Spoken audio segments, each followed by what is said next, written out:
शान्ताकारं भुजगशयनं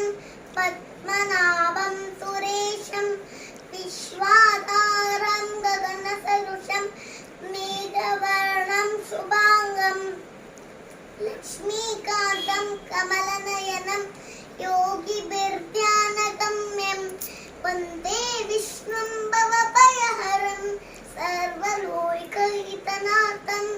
वन्दे विष्णुं भवभयहरं सर्वलोकैकनाथं वन्दे विष्णुं भवभयहरं सर्वलोकैकनाथं औषधे चिन्तये विष्णुं भोजने च जनार्दनं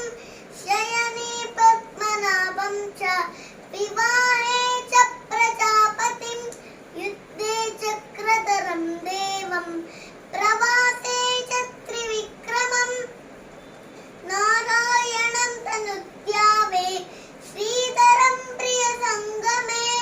दुःस्वप्ने स्मर गोविन्दं सङ्कटे मधुसूदनं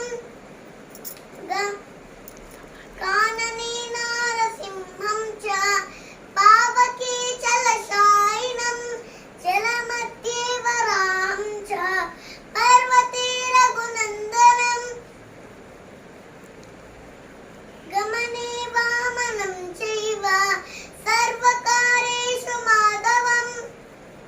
षोडशैतानि नामानि प्रातरुत्थाय यः पठेत् सर्वपापविनिर्मुक्तो विष्णुलोके महीयते सर्वपापविनिर्मुक्तो विष्णुलोके महीयते सर्वपापविनिर्मुक्तो विष्णुलोके महीयते सर्वपापविनिर्मुक्तो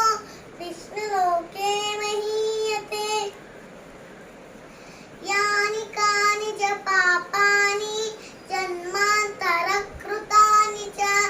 तानि तानि विनश्यन्ति प्रदक्षिणं पदे पदे